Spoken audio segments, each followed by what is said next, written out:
은혜받이 하나님 말씀은 디모데후서 3장 14절에서 17절입니다. 왜 신앙을 가져야 되는가 13번째 시간입니다. 성경에 이제 공통적인 거 있으면 이렇게 66권이라고는 이렇게 1189장이 있는데요. 32,500여 가지의 공통점이 있다는 거죠. 전부 다 한 방향으로만 얘기하고 있어요. 그게 그 공통점이에요. 그러니까 성경의 대단히 큰 위대성, 성경의 대단히 큰 능력이기도 합니다. 모든 성경은 예수님에 관해서 얘기합니다. 모세를 발견했다면 엑스트라 발견한 것이고, 아브라함을 발견했다면 다윗을 발견했다면 잘못 발견한 겁니다. 있습니다. 그건 엑스트라일 뿐입니다. 그를 통해서 하나님의 계획이 녹아있는 것 뿐인데, 그런 모습을 보면서 우리는 그대로 바울만 발견하려고 그러고 베드로만 발견하려고 그러고 순교당한 누구 아무개만 발견하려고 노력하지, 그가 예수의 사람이었다라는 것은 말하려고 하지 않는 이 세대가 되었습니다. 성경 전체는 예수에 대해서 말하고 있는 것이고, 말씀이 육신이 되어오신 예수가 성경의 최고의 예언입니다. 제1의 예언이 예수요, 성경 전체의 예언을 성취하신 이가 예수요, 그리고 우리가 증거하는 하나님, 우리가 증거하는 그분이 예수입니다. 신학적으로 제1의 계시가 예수라고 말씀하고 제2의 계시가 성경이라고 얘기를 합니다. 예수는요, 우리에게 하나님을 가장 잘 보여주신 분이에요. 아브람도 보여줬고 모세도 보여줬고 또 설명해줬고 구약성이 두껍도록 많은 역사를 통해서 하나님을 보여줬는데, 실제적으로 가장 정확하게 보여준 분이 예수입니다. 그러니까 성경에는 우리가 예수를 가장 잘 알도록 나타난 책이 어디냐면 예수, 성경입니다. 그래서 다른 것들은 참고서 정도 이렇게 생각을 해야 되고요. 메인이 성경책입니다. 한번 따라합니다. 내가 예수를 알면 하나님을 아는 것이요, 내가 성경을 알면 예수를 아는 것이다. 이것이 성경과 예수와 하나님과의 맞물려져 있는 겁니다.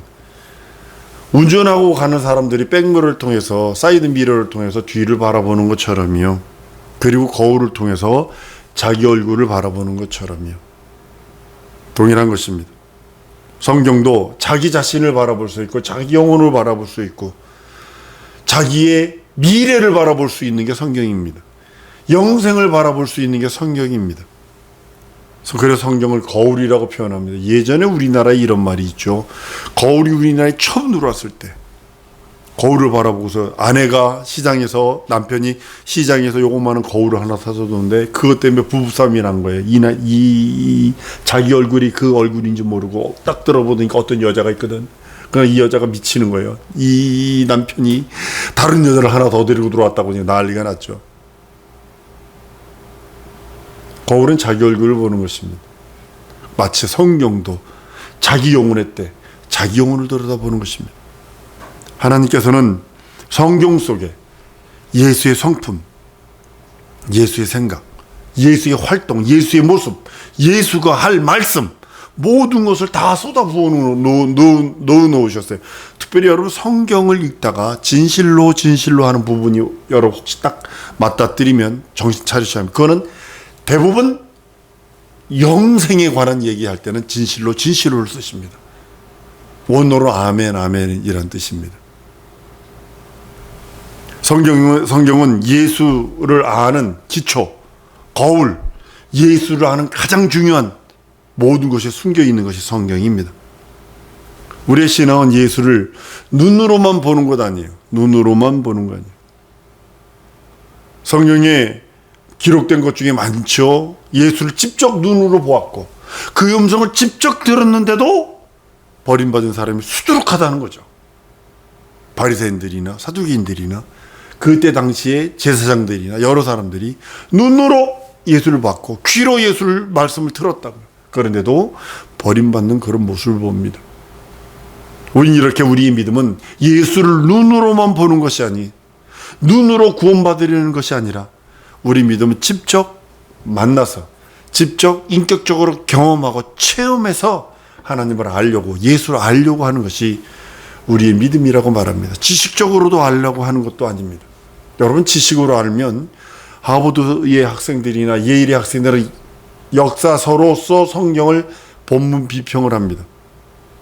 그들은 원어도요 줄줄줄 있습니다. 아람어, 고전 아람어도 줄줄줄 읽어갑니다. 그는 지식적으로 예수를 알려고 하지 실제적으로는 알려 하지 않습니다.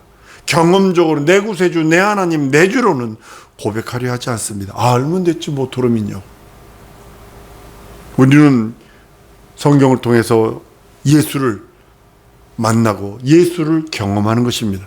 체험적으로 알기 원한다고 성경은 말씀을 합니다. 여러분, 성경을 상고하는 이유가 바로 그 근거예요. 내가 예수를 만나려고, 내가 예수를 깊이 알려고, 하나님의 뜻을 깊이 분별하려고, 하나님의 계획, 내게 향한 하나님의 의도를 바로 알려고 준비하는 거, 읽는 것입니다. 성경은 우리가 예수, 그것을 알기를 깊이 원하십니다. 성경에는 예수 이름을 증거하고 있고, 구약 성경에는 예수 그리스도에 대한 거기에 관한 어떻게 죽고 어떻게 부활하시고 어떻게 탄생할 것에 대한 그 비유였다면, 예언이었다면 오실 예수에 대한 예언이 구약 성경이요, 예수를 알게 한 하나의 길, 이분이 우리를 구원하실 분이야 라고 하는 거기까지만이 기록된 것이 구약 성경입니다. 구약 성경은 아직 눈으로 실제로 보지 못했기 때문에 그냥 수건을 쓴 것처럼 희미하게 보입니다. 마치 이거죠. 빛이 들어오는데 수건을 쓰고 보면 앞에 사람들 보면 이렇게 어리둥절하게 보이는 것처럼 그런 모습으로 희미하게 예언된 것이 구약입니다. 신약을 거울과 거울을 보는 것처럼 뚜렷하고 확실하게 예수에 대해서 말씀하고 있고, 그 말씀으로 인하여 내가 구세주로 섬길 수 있고, 예수를 내가 그를 주로 섬길 수 있고 하나님으로 섬길 수 있다는 것입니다. 구약 성경은 예수에 대한 예언서라면 신약 성경은 예수에 대한 증거하는 책이라고 성경은 말씀합니다. 예수를 발견하기 전에는요, 십자가가 대단히 중요합니다. 그런데 예수를 딱 발견하면요, 예수가 죽고 부활하시고 딱 나면 그 십자가가 뭘로 변하는 줄 아십니까? 예수께서 경험하시는 행위, 예수가 십자가에 달려 죽는 형태에 불과합니다. 성경에서는 십자가 믿으라는 구절이 한 구절도 안 나옵니다. 뭐 십자가의 도를 믿고 의지하는 거지 십자가를 믿는 거 아닙니다. 말구유를 믿는 것도 아닙니다. 여물통을 믿는 것도 아닙니다. 마हु간을 믿고 또 마가 다락방을 또 믿는 것도 아닙니다. 감람산이나 겟세마네 동산이나 갈릴리 그 해변, 그것을 믿는 것이 아닙니다. 이것들은 다만 예수께서 실제적으로 그곳을 거쳐 다니셨다라고 하는 역사적인 장소여 증거할 만한 그런 장소일 뿐이지, 그거에 대해서 어떤 신적 권위를 주어서는 안 된다는 거죠. 오직 우리들이 믿음, 한번 따라하십니다. 예수 이름을 믿는 믿음, 예수의 공로를 믿는 믿음, 이것뿐이 없어요. 예수 이름을 믿는 거, 예수 그 살찌고 피 흘린 공로를 믿는 거 외에는 없어요. 신구의 성경은 이것만 말하고 있어요. 근데 우리는 다른 걸 찾으려고 그래요. 원어를 찾아가면서 막 그럽니다. 여러분, 예수의 생애가 얼마나 비참합니까? 탄생하는 것 자체가 비참인데, 하나님의 품속에 계시던 분이 육신을 입고 오는 것 자체가 비참함인데, 근데 그것 자체가 비참함인데도 예수의 생애를 우리는 사랑한다고 그럽니다.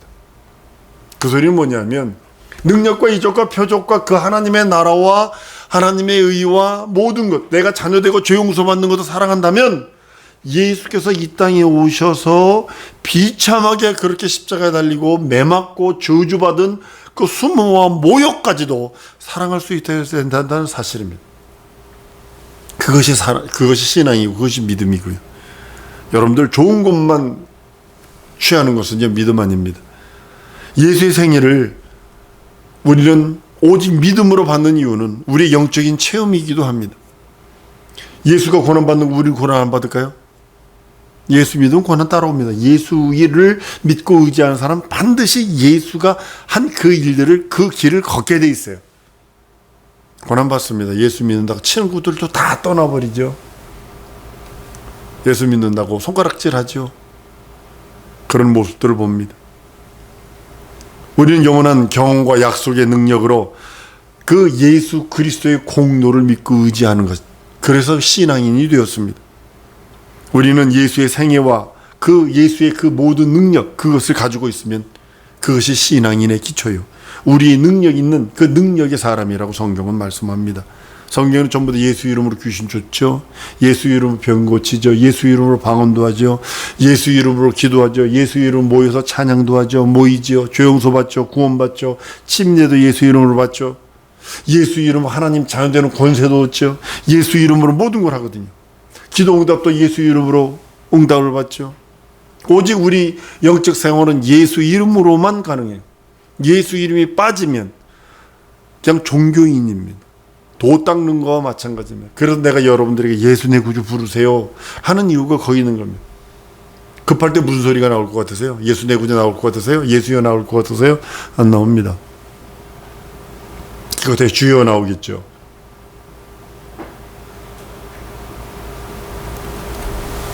여러분들 예수 내 구주가 중요한 이유가 뭐냐면 성경은 예수에 대해서 말하고 있기 때문입니다. 성경에 나타난 약속, 신구약 성경 32,500여 가지의 약속이 예수의 공생애를 통해서 다 이루어졌어요. 딱 하나 남았어요. 그 하나가 뭐냐면 다시 오신다. 다시 오신다. 이것만 남았다. 그러면 이루어질까 안 이루어질까? 여러분 이거 산수 못해도 돼요. 32,500여 가지 중에 다 이루어져 하나만 남았다. 이건 소름이 끼치는 겁니다. 예수 탄생도 보통 430년 전서부터 예언하기 시작해서 몇천 년 전까지 거슬러 올라가질 않나? 그가 하실 모든 것들도 다 예언이 되어 있는데 다른 종교는 교주가 어떤 걸 깨닫는 걸 기록해 놓은 것이라면 기독교에만은 어떤 거냐면 먼저 예언하고 성취하고 예언하고 성취해요. 예수님이 예언한 걸 예수님 당시에 성취해 버리잖아요. 내가 죽고 3년 만에 부활하리라. 그대로 성취하잖아요. 내 간대로 다시 올 거야. 요거만 남았다고요. 여러분 성경은 기자들이 쓸 때 마음으로 받았던 귀로 받았던 뭐 어떤 체험으로 받았던 정확하게 이건 뭐냐 하나님께 받아서 기록한 책이라고 성경은 베드로후서 1장 20절 21절에 말합니다. 먼저 알 것은 경의 모든 예언은 사사로이 풀 것이 아니니 예언은 언제든지 사람의 뜻으로 낸 것이 아니요 오직 성령의 감동하심을 입은 사람들이 하나님께 받아서 말한 것입니다. 그냥 스스로 사사로이 말한 것이 아니라 하나님께 받아서 여러분들 예수님이 말라기서부터 예수님 요한 때까지 요한이 광야에서 외칠 때까지 430년이거든요. 이 안에는요 바룩서 아카비서 무슨 외경들이 되게 많아요. 이 안에. 근데 말라기서부터 세례 요한까지 침례 요한까지 그를 암흑기라 하는 이유가 뭐냐면 하나님이 말한 적이 없어요. 선지자를 보낸 적이 없어요. 그럴 때 암흑기라 그러는 거예요. 거기에 아무리 좋은 글이 써 있고 아무리 좋은 뭐 어떤 그 가슴이 울리는 것이 써 있을지라도 하나님이 보내지 않았기 때문에 그건 선지자로 인정을 안 해버리는 거예요. 여러분 성경에 대한 권위가 바로 그것입니다. 성경 해석은 세 가지가 있어요. 첫 번째는 뭐냐면 극자유주의자들이 하는 게 있어요. 그러니까 세속주의자들이라고 하는데요. 성경은 하나님으로부터 온 것이 아니라 영감으로 썼다 그래요. 이게 대단히 이거 합리적입니다. 이거 성경은 단지 영감을 가지고 썼다. 그렇듯 하죠. 뭐가 빠졌어요? 하나님으로부터가 빠져버린 거예요. 그러니까 이 사람들은 문학도 톨스토이가 쓴 그 글도 해밍웨이가 쓴 글도 전부 다 이 영감에 의해서 썼기 때문에 성경과 같은 레벨로 취급해버리는 거예요. 이게 치명적인 오류입니다. 지금 이거를 받아들이는 사람들이 많아요. 왜냐? 성경을 들여다보면 아니 무한 성경이 여기서 이렇게 말하고 저기서 저렇게 말한 적이 있거든. 그러니까 이거는 오류가 있다 이렇게 인정을 해버려요. 한번 따르면 성경은 무오하다. 원본만이라는 뜻입니다. 원본은 무오합니다. 근데 지금 현재 사본이요 수천 개가 되거든요. 지금 이게 지구상에. 그게 어떤 게 원본인지 몰라요.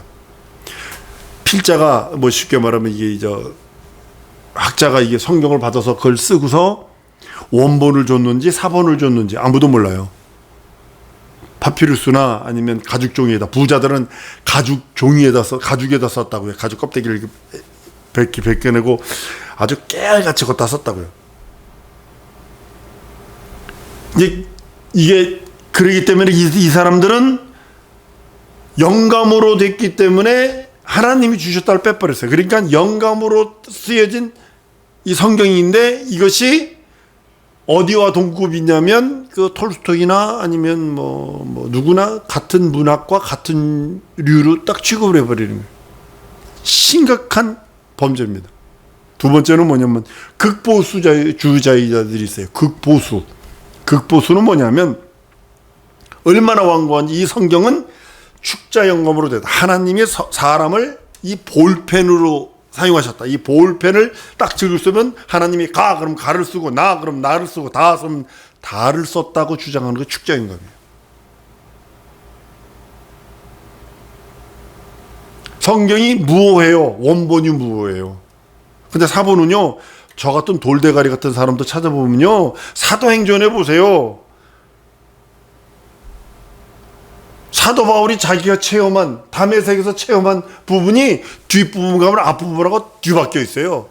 여기서 소리만 듣고 빛은 못 보고, 저기는 빛은 못 보고 소리만 듣고 반대로 뒤집어 놔 버렸어요, 서로.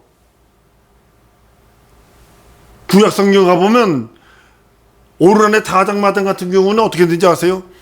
여기는 온 50세겔로 사놓고 다른 데는 금 500세겔로 샀다고 그랬다고요.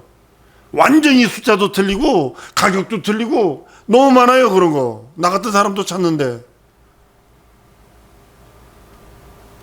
성경은요 무오해요. 원본이. 사본은요 이게 어떻게 됐는지 몰라 이게. 근데 틀리지 않은 게 하나 딱 있어요. 구원이라고 하는, 죄 용서라고 하는, 하나님의 자녀되는 거라는 나머지 사건들은 뭐 이게 2달란트에 한 세겔에 새가 참새가 3마리 팔리든 2마리 팔리든 5마리 그건 상관없는 거예요. 내가 구원받고 사람이 구원받고 거듭나고 사람이 하나님의 자녀되고 사람이 하나님 앞에 나아가 아버지라 부를 수 있는 그것만은 정확하다는 거죠. 여러분 성경 번역하면 안 돼요. 성경을 해석하면 안 돼요. 그냥 히브리어 그냥 원문 그대로 읽어야 되고 고전 히브리를 그대로 읽어야 돼요. 고전 헬라어를 그대로 읽어야 돼요. 저는 이 절충을 중간을 따집니다. 영감으로 쓰여졌습니다. 유기적 영감입니다. 어떻게? 하나님이 그 사람의 학식, 그 사람의 경험, 그 사람이 가지고 있는 그 모든 것들 안에서 자유스럽게 글을 쓰도록 저는 이걸 믿고 있습니다. 영감이 있어요. 근데 하나님으로부터 받아서 하나님이 쓰시도록 한 것, 그 안에서 시적인 감각이 있는 사람은 시적인 감각을 썼을 것이고, 베드로 같은 경우는 통역관을 데리고 다닐 정도로 언어가 유창하지 못하니까 베드로 전후서를 쓴 것이고, 근데 베드로 전후서가 없으면요 성경이 안 풀려요. 바울 같은 경우는 헬라 말도 하지 히브리 말도 하지. 그러니까 아주 정확하게 그가 13권을 신약 성경을 쓴다고요. 그 영감으로 쓰여졌는데 하나님으로부터 받아. 한번 따라하면 성경은 영감으로 쓰여졌는데 하나님으로부터 받아서 쓰였다. 예, 이거예요. 지금도 여러분들이 영감으로 하나님을 받아. 이건 주창맞은 소리고, 이거 이단의 그 기본적인 선에 서 있는 사람이고, 그거는 지금은 끝났어요. 성경은 구약 성경이 1400~500년 동안 기록됐다고 성경 학자들이 얘기를 하고, 신약 성경 한 100여 년 정도 썼다고 그래서 어떤 학자는 신구약 성경을 1500년 혹은 1600년이라고 이렇게 얘기를 합니다. 39명에서 40명의 학자들이 이제 의해 썼다고 얘기를 하는데, 그걸 39명 하는 이유는 히브리서 때문에 그래요. 히브리서가 바울 필체도 있고 예수님의 제자 필체가 있기 때문에 둘이다 이렇게 하는 사람 미상으로 해놨는데, 요거를 다른 사람으로 넣으면 40명이 되는 거고, 하나로 넣으면 39명이 되는 거고. 근데 이거 신구약 성경이요, 지금 같으면 5분 내로 모든 데 흘러나가잖아요. SNS인가 이 컴퓨터 통해서. 그때 당시는요 그냥 이게 교통이 없었어요. 교통이 없는 데서 써가지고 그냥 항아리에다 거꾸로 쳐박아서 그냥 놔두다가 나중에 그거 발견되고 이런 거거든요, 다. 그리고 교통이 없는 데서 성경이 시하는 게 뭐냐면 그 주제가 같아요. 주제가. 한 주제로 가요. 하나에다 목적을 딱 놓고 한 사람에 대해서 놓고 계속 얘기하는 거예요. 그 사람만 대해서 계속 추적하고 그 사람에 대해서 계속 얘기하는 거예요. 예수에 대해서만. 그리고 일정한 간격으로 일정하게 가고 있다. 일정한 방향으로 달리고 있어요. 이게 성경의 권위거든요. 다른 말로는 성경의 공통점이 동일하다는 거죠. 32,500여 가지 얘기해요. 성경 글자보다 많습니다, 사실은. 근데 한 단어에 뭐 두세 가지, 어떤 히브리어 한 단어를 보면 해석이요, 연합문가지가 되는 게 있어요. 연합문가지가 되는 게. 그러니까 그만한 예언이 있다는 거죠. 공통적인 이야기. 한번 따라하죠. 성경은 예수님의 얘기다. 예수님 위에 이야기를 딱 빼버리면 성경은 효경보다 못합니다. 노노맹자 정도 수준은 될라나 예수가 빠진, 하나님의 의도인 예수가 빠진 성경은요, 종이 조각이에요. 종이 조각. 예전에 우리가 갈매리 어느 집에서 새를 살 때가 있었어요. 그 집 주인이 화장실을 퍼센식 화장실을 썼는데 성경책을 읽으라고 줬더니 성경책을 갖다 놨습니다. 그렇게 되는 거예요. 예수 빠지면. 모든 성경은 예수에 대한 이야기요. 성경이 예수를 증거하고 있고 예수가 예수를 증거하고 성령이 예수를 증거하고 여러분과 내가 예수를 증거하는 사명이 있다고 성경은 말씀하고 있는 것입니다. 성경 전체는 예수에 대해서만 말합니다. 말씀이 육신이 되오신 예수가 모든 예언의 성취자요, 또한 우리가 그 증거자라고 성경은 말씀하고 있습니다. 성경은 전부 다 구약 성경은 예언하기 위해서 예수가 오신다를 증거했다라면, 우리는 오셨다, 그분이 내 구세주여 내 하나님이요, 구약 성경의 모든 예언을 이루신 분이 이분이시다. 구약 성경의 모든 중심이 이분이요, 우리가 영원토록 영원히 믿고 의지할 하나님이요, 구세주요 주님이 예수 이분이다 라고 말하고 있다는 거죠. 구약 성경은요, 예언을 하기 위해서 이적이 있었어요. 항상 구약 성경에는 예언을 하기 위해서 이적이 있었어요. 우리는 예수가 참 하나님이시다, 예수를 증거하기 위해서 이적이 있기를 소원해야 합니다. 연단 우리들에게 기도의 응답에 이적이 있기를 원합니다. 내 기업, 내 가정, 내 삶, 내 현실, 상황, 처지, 내가 계획하고 있는 그 모든 일에 하나님 기름 부으셔서 예수 증거할 수 있도록, 예수의 뜻이 드러날 수 있도록 내게 은혜를 달라고 이 시간에 기도하십시다. 하나님, 나 예수 증거하는 자 되기 원합니다. 하나님도 예수도 아버지도 예수도 성령도 성경도 예수를 증거한다면 나도 예수 증거하겠으니 내게 증거달라고 우리 다 같이 통성으로 기도하십니다.